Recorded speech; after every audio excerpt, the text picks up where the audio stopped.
By being generous in whatever way you feel prompted, you are putting oil on the fire and making sure that the light keeps reaching the people who need it the most. This isn't a must. This isn't a must. You're being invited to take part in something greater than yourself.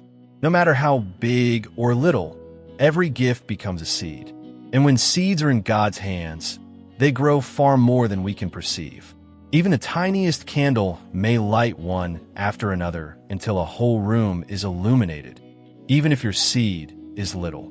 But let me clarify, whether you contribute or not, you are loved. Whether you give or not, you are appreciated. You cannot buy God's word for your life. It is offered freely. However, be aware of this if your heart is agitated or if you feel a soft tug within. It's not simply words that sustain you. Souls are being sustained by it. Therefore, I really beg that you let me know if you feel moved to donate. Pray if you're unable to. Share if you're able to. And most importantly, keep your heart open. The selected live like this. They give out of love, not out of obligation. Thus, choose one and let your light shine.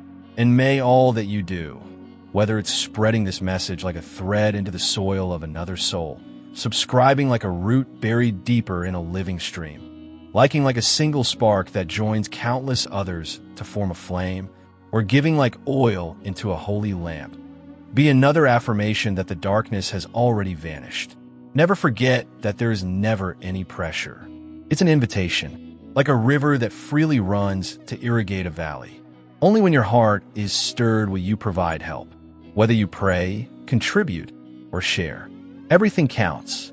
In order to help those who are lost in the storm find their way home, every action keeps this lighthouse blazing. Selected one, you're not supposed to travel this path alone.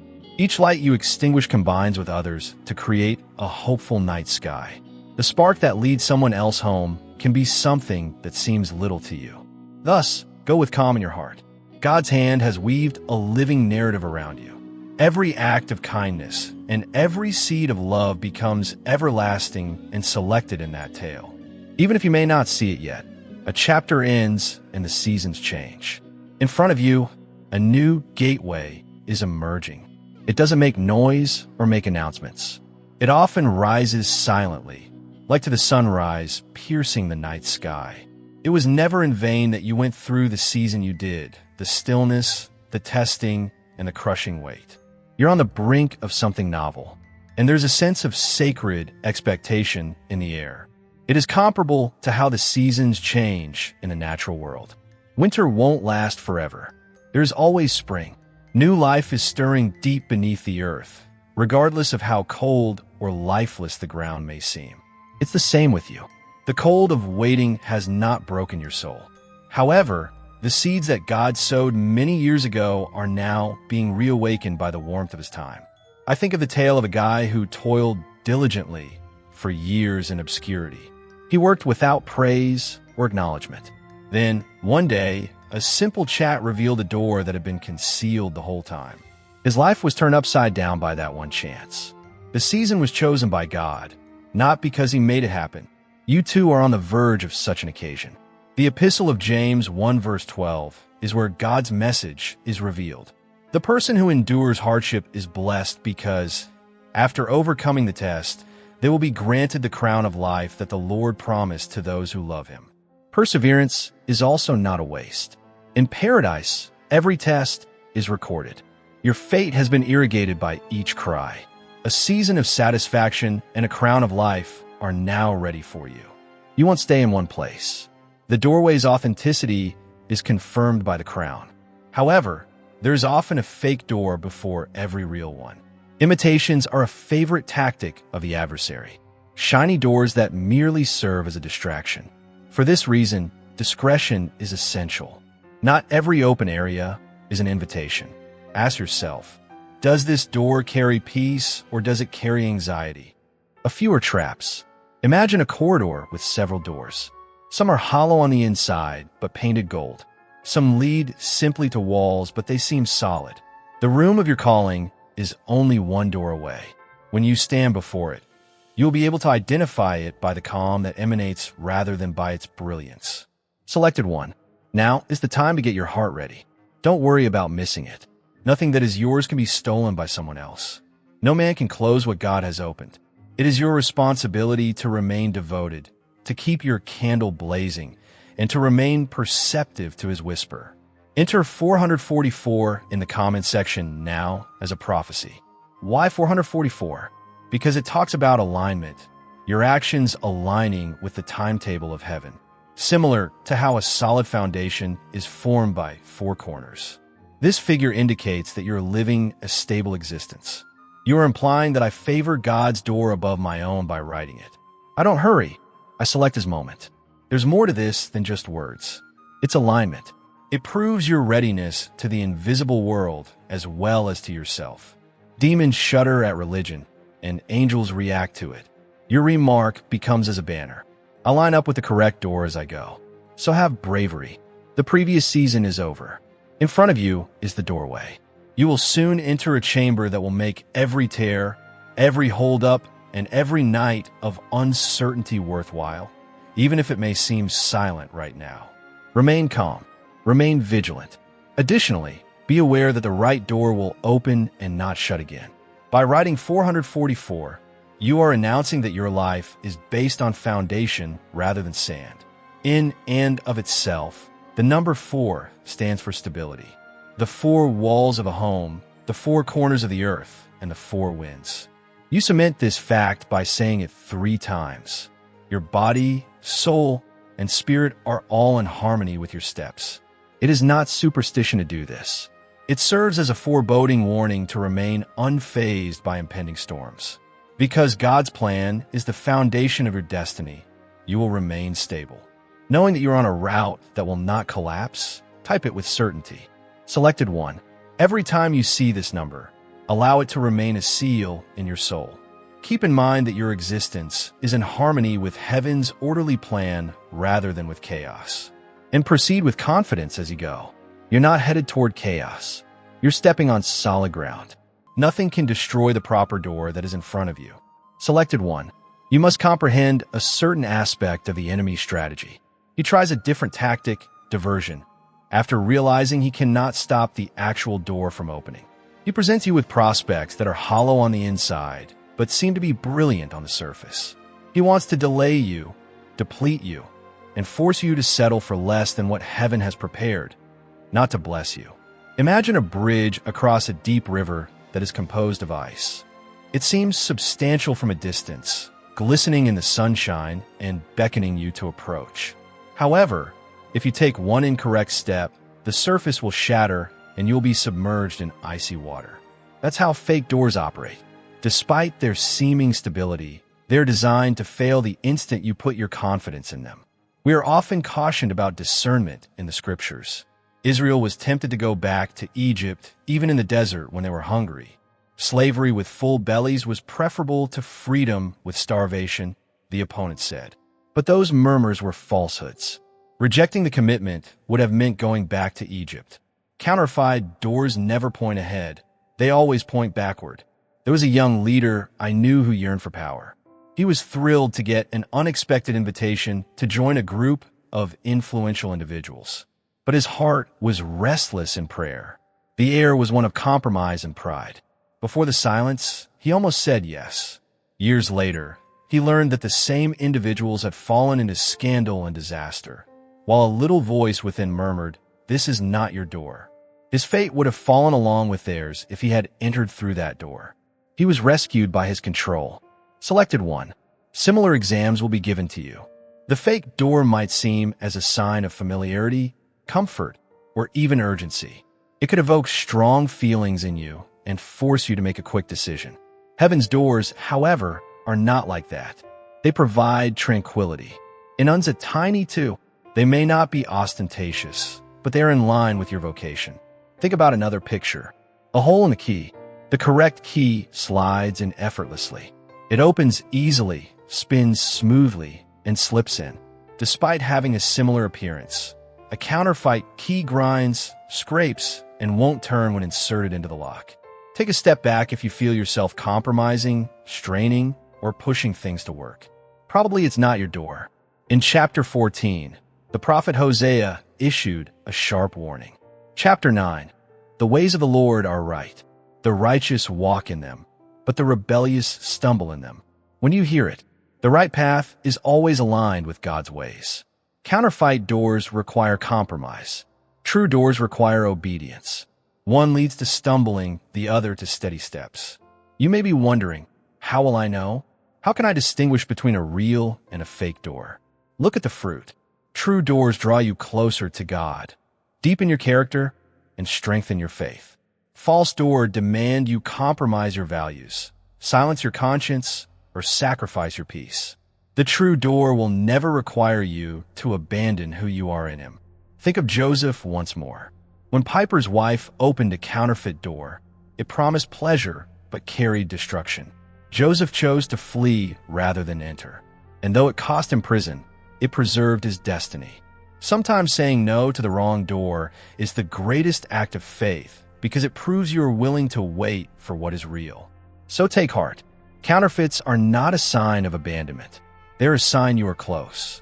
The enemy does not waste decoys on those going nowhere. If counterfeit doors are showing up, it is evidence that the true door is near. You only need patience, prayer, and the courage to walk away from what glitters but does not carry God's glow. Your journey requires wisdom. Not all delays are denials, and not all openings are invitations. Heaven has reserved a specific doorway for you, one that no counterfeit can replicate. Wait for it, discern carefully, and when you see it, you will know it will carry peace like a river, strength like a rock, and clarity like the morning sun. Chosen one, when the true door appears, it will not compete with your peace. It will not require you to trade your integrity for access. Instead, it will feel like a gentle hand turning the key at just the right time. You will know because your spirit will rest, not strive. So guard your heart. Do not chase what glitters. Wait for what is grounded in God's promise. For when heaven opens a way, it will not collapse beneath your feet. It will carry you further than you ever imagined. Chosen one, the hardest lesson for those set apart is this. God's timing cannot be rushed. You may see the vision clearly. You may feel the urgency in your heart. Yet, heaven does not move according to your clock. The one who holds eternity in his hand is never late, though he rarely seems early. Think of Abraham waiting for the promise of Isaac. The years stretched longer than he imagined, and the silence of God weighed heavy. At times, he tried to force the promise into his own hands, as when Ishmael was born through human effort. Yet even then God did not abandon him. He waited patiently until the fullness of time, then brought forth Isaac, the true heir of the promise.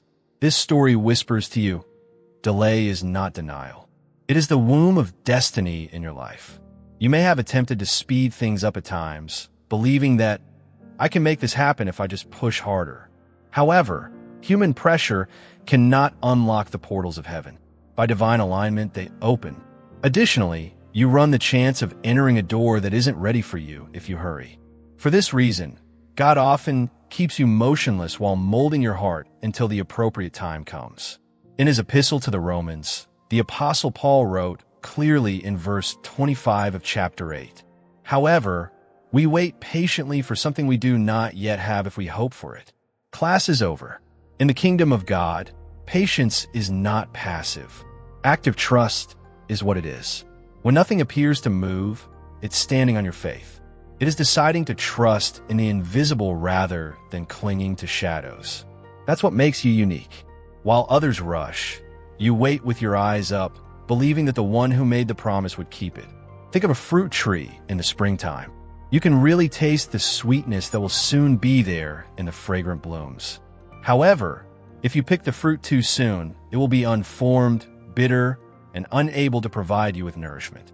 It can only be fully ripened by time, sunshine, and rain. The pledges you have made throughout your life are also developing. They would lose their sweetness if hurried. To wait is to fully accept them. One guy I met had a desire of becoming a leader. He was passionate, charismatic, and visionary. He was impatient, however. For a while, he stood where he yearned to be, pushing doors open with his own might. However, he was crushed by the weight of duty since his roots were shallow. He didn't enter his calling with enduring power, until he had retreated into obscurity and allowed God to reconstruct him. God's people, you were never typical, not even for a second, not even before you breathed for the first time. Long before the world heard your cries, heaven knew your name. God's chosen one. You have to comprehend something. Your self-perception is still too limited. You see someone attempting to get through another day when you look in a mirror. However, heaven sees in you a vessel of divine strategy, a soul encased in fire, wrapped in kindness, sealed with holy power, and carved with purpose. In fact, you were marked long before you suffered any injuries. You believe that suffering was the beginning of the story? No. Prophecies before the physical manifestation of your existence.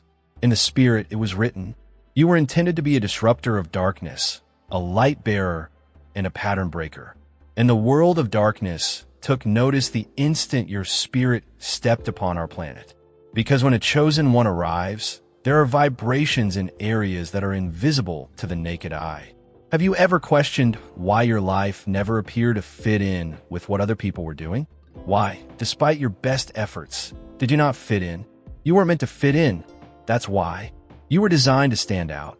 Not for acclaim, but for effect. You're not a newborn. They sent you. Additionally, your task is too precious to be wrapped in comfort and too crucial for convenience. You've experienced the taste of loneliness because of this. People were unable to identify your heart because of this. You traversed valleys that others had never seen because of this.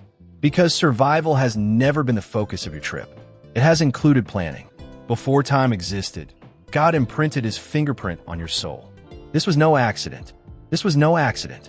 This very moment in human history was predestined for you. And you have been getting closer to divine activation every single second of your life till now. You see, the mark on your life is evident in the spirit world, yet unseen to many. That's why some folks were unable to remain. The adversary attacked early because of this. Your soul has always felt called because of this. Pick one even if your mind wasn't sure where to go. The adversary is more familiar with you than you are. The fights seemed so vicious because of this. It wasn't simply an assault on you. They were going after you. You're harmful to darkness, not because you're weak. Even now, you are standing, breathing, and carrying the fire. Even if you're not aware of it, the fact that you've lived at all is proof of divine preservation. Heaven had the last word, even though the adversary sought to take your identity, your tranquility, and your thoughts. When no one else was around, angels were all around you. When your body had lost its strength, grace had been there to support you. A hand you couldn't see has carried you through. But with every quiet rescue, you sensed it. It's time now. It's time to tell you everything, God says. The curtain is coming down. The mist is lifting. It's becoming quiet. You're not insane for feeling as if something larger, more profound, or invisible is tugging at your very being. Your inner voice is urging you to a higher level. The desire to escape mediocrity. The reluctance to compromise. Your soul recalls what your intellect is only now starting to understand. You were meant for more. You buried the dreams. God hasn't finished with them. You attempted to put out the fire in order to provide comfort to others. He's rekindling it.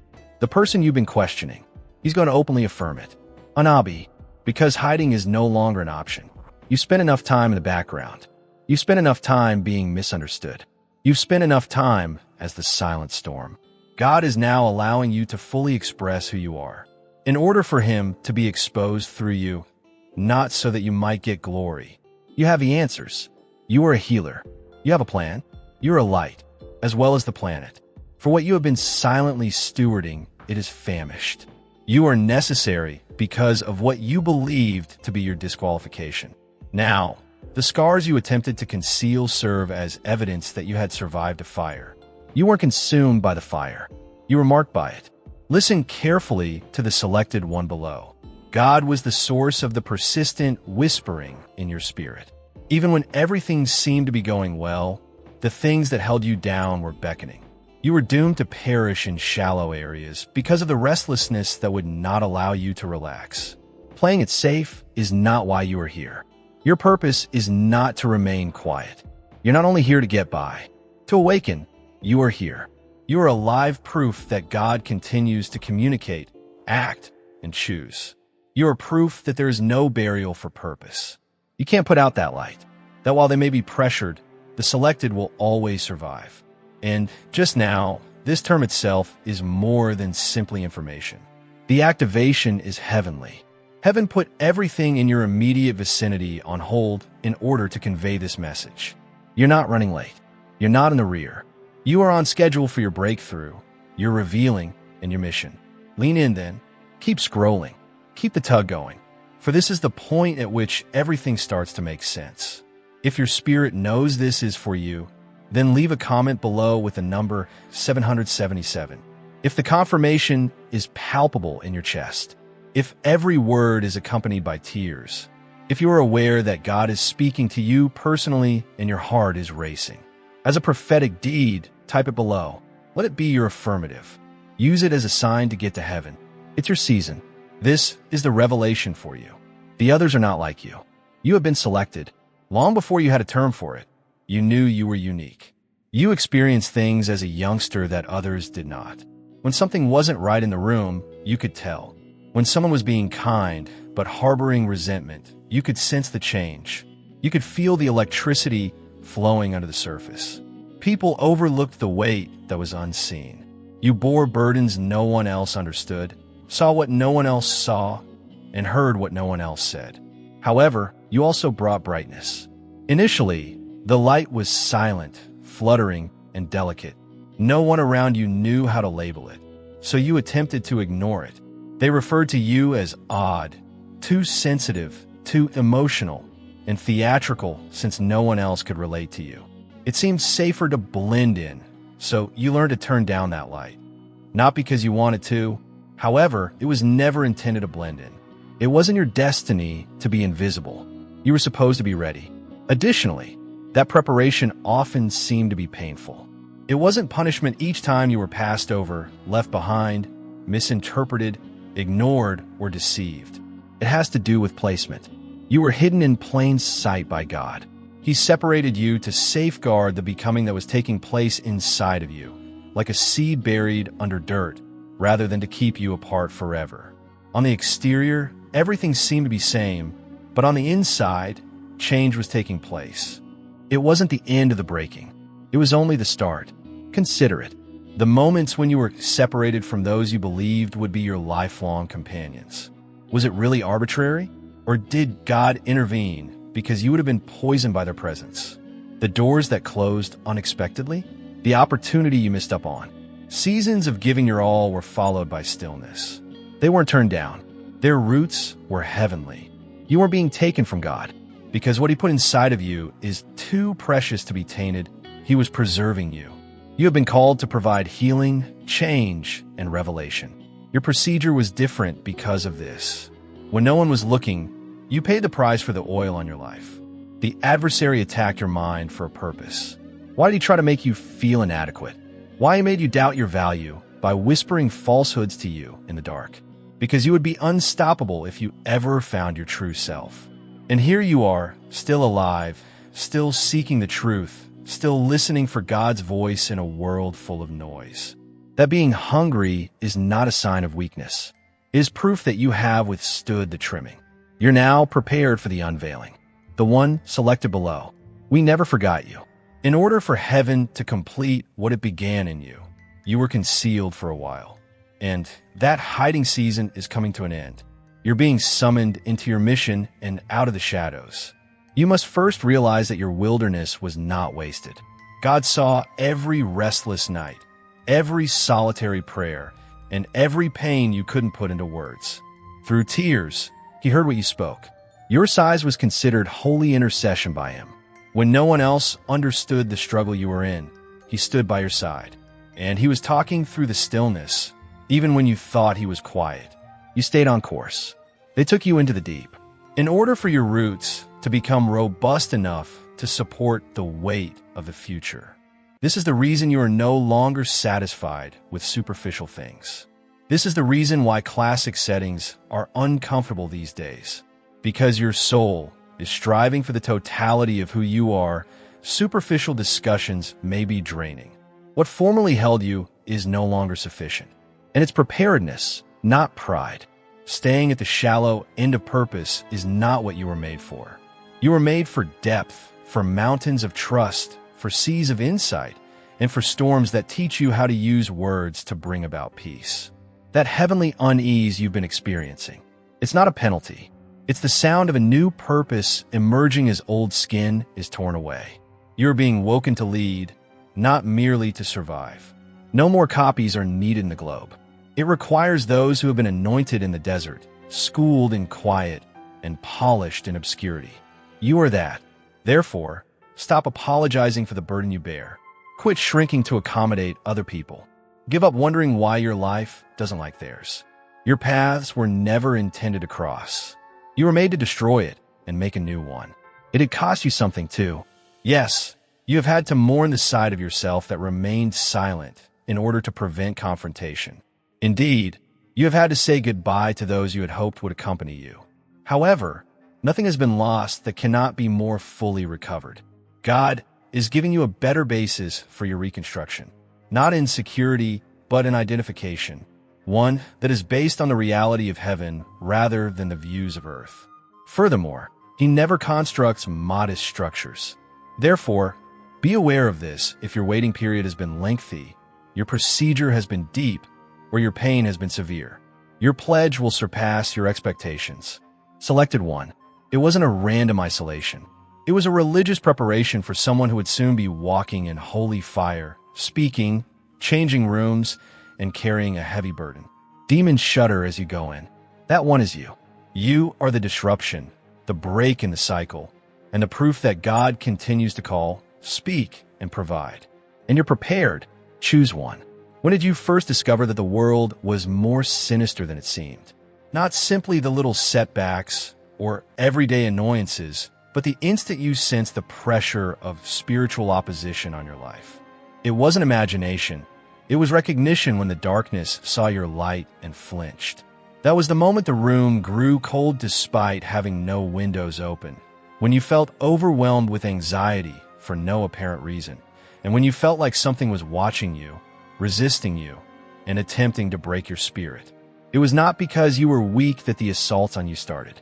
The opponent knew what you hadn't found yet, so they started. That every diabolical plan was threatened by your being in this earth. Because even before you understood how to use them, your words had power. That you couldn't leave your heart alone because it was too pure, too wild, and too divine. Darkness can smell destiny, which is why you were spotted as soon as you were assigned. It tried all in its power to quiet you before you could find your voice after realizing what you were carrying. The war started early because of this. In childhood, it attempted to injure you. It attempted to rob you of your innocence. It attempted to betray your confidence. It's so deeply ingrained uncertainty, guilt, and rejection that you would need to spend decades attempting to feel normal. However, you weren't meant to be normal. You were created to thwart hell's plans. The adversary reasoned that you wouldn't find your weapons if he could keep you questioning your value. He reasoned that you would lose faith in love if he could surround you with treachery. He reasoned that you wouldn't ever pursue a goal if he could wear you out with false beginnings. He reasoned that you would never be able to hear God clearly if he filled your life with noise. And yet, in a society addicted to falsehoods, you continue to rise, reach, and seek the truth. The adversary was surprised by your fortitude. He didn't anticipate that God would anoint you using the identical wounds he used to shatter you. He had no idea that the wounds would become oil, that the suffering would make you more compassionate, that the rejection would make you more perceptive, and that the quiet would teach you to hear the angels. But you're starting to get it now. You can see the trend. The reason certain doors remain closed. The cause of some friends' departure. The reason why certain prospects disappeared the instant you were in close proximity. There was no punishment for you. They were keeping you safe. They weren't discarding you. They were hiding you until it was time. Selected one. Darkness doesn't play fair when it sees you. It strikes where you are most vulnerable, when you are young and when you're not protected. It attempts to deceive you into thinking that your suffering is evidence of God's desertion. However, the reverse is true. Because God only targets the marked with such ferocity, Your suffering is evidence that you were marked. The only ones who fight from birth are the selected. Here's the reality, however. What heaven decrees cannot be undone by darkness. Hell is unable to cancel. No weapon designed to harm you has succeeded. Yes, they did form. They did not succeed despite being built on falsehoods, sparked by treachery, and ignited by the words of those who claim to love you. You continue to be present, to hear this message, and to be attracted to its veracity, because your soul understands deep down that this message is not meant for amusement. It's affirmative. You got enough of battling the darkness. The moment has come to recover what was taken. Your voice, your self-assurance, and your spiritual leadership. You can no longer hide behind your pain. You're not damaged. You're evolving. You're not lost. You're waking up. We don't forget you. You are in the driver's seat. Let's be clear, however, it's not about retaliation. The purpose of this is not to disprove anybody. This is about embracing the whole of your task. You're not here to win people over. Being light is why you are here. Spiritual systems are disturbed just by your presence. Their attempts to make fun of you, isolate you, and silence you are motivated by the fact that your mere presence is evidence of a world they deny exists. They can't handle the fact that you are a living reminder that God still speaks, still makes appointments, and still stands up for those he chooses. Yes, chosen one, you were seen by the darkness, yet you remained unbroken. You stooped to gain strength. You shed tears in order to see more clearly. In order to heal others, you had to bleed. Now, if you have experienced fire and have maintained your faith, leave a remark below, number 99. Make a declaration. As a declaration of spiritual survival, type it. It's too late for you to hide. Tell all the devils. I didn't fall, but you did see me. I got up. I came back. I can still remember who I am. Let every demon that whispered, "You're done," hear this instead. I was born for this, and I'm just getting started. There's a reason fire didn't destroy you. It refined you. You've lived through what others wouldn't have survived. You endured betrayal that would have made others bitter. You walked through rejection that could have turned your heart cold. But instead of becoming hard, you became holy. Instead of growing vengeful, you grew vigilant. Instead of breaking down, you broke through. Chosen one, your strength is not in your loudness. It's in your stillness. Your real power was born in silence in the nights. No one saw when you cried out to God, not for blessing, but for understanding. When you begged for clarity, for truth, for a reason behind the pain. And though heaven seemed quiet, your tears became incense. Your questions became sacred. Your groans became spiritual warfare because you didn't just walk through the fire. You held your faith in it. And that faith, that unwavering, trembling mustard seed faith, is what separates the chosen from the comfortable. It would have been easier to give up, to blend in, to numb out. But something inside you refused. Something deep in your spirit knew. This fire wasn't the end of your story. It was the furnace of transformation. You were being forged not for fame, not for applause, but for authority. There's a difference between influence and authority. Influence comes with popularity. Authority comes with scars. Influence gets handed out in this world like candy. But authority, it's earned in Gethsemane. It's born in wildernesses where no one claps, no one sees, and yet you obey. Anyway, that's the path you walked. You didn't become who you are in a church pew. You became who you are in the dark, holding on to a thread of faith that felt like it would snap at any moment, but didn't. And that is why you carry something this world cannot counterfeit. There's an anointing on your life that didn't come from men. It wasn't given by title. It wasn't handed to you by someone more popular, more connected, or more trained. It came through pressure. God allowed the crushing so you could carry the oil. Yes, it hurt. Yes, you questioned it. Yes, you begged for it to stop. But here you are, and now you're glowing with a glory that only the broken carry. This is why others are drawn to you. They don't even know why. They just sense peace when you speak, strength when you walk in, wisdom when you listen. Because you're not quoting theory, you're carrying truth. Every wound became a well. Every scar became a stream. Every loss created room for glory. The enemy tried to bury you, thinking you were finished. But like a seed, you only went deeper. And when heaven saw your obedience in the fire, something shifted. Not just around you, but inside you. God didn't need your perfection. He needed your surrender. And that's what you gave when you said yes. Even in confusion, when you kept praying, even in silence, when you kept believing, even when nothing changed, that obedience roar, honest, holy, is what unlocked heaven. That's what gives your voice weight in the spirit. And now you're entering a season where your scars will speak louder than any sermon, where your journey will carry more impact than any credentials, where your faithfulness in fire will be the foundation for supernatural favor. You didn't just go through the fire. You came out with keys. Keys to healing. Keys to breakthrough. Keys to generational restoration. And what once hurt you will now heal others below the chosen one. Do not despise the fire that forged you. Without it, you wouldn't be able to carry what you're about to receive.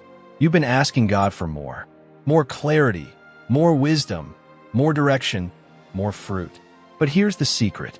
The fire was your answer. Because what God is about to release on your life can only rest on those who've been proven anyone can pray. But not everyone can carry glory. That requires vessels that have been emptied of pride, of false identity, of ego and applause, seeking vessels that are pure, not perfect, but purified through pressure. That's you. That's why you were set apart. That's why the fire found you. You were never being punished. You were being purified. And now the refining is almost finished. The ashes are about to fall, and what will remain is gold.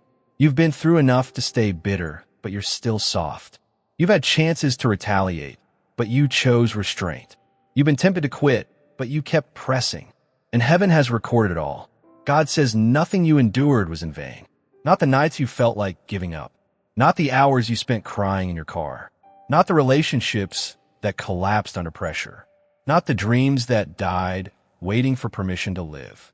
It all mattered. It all counted. It all formed you.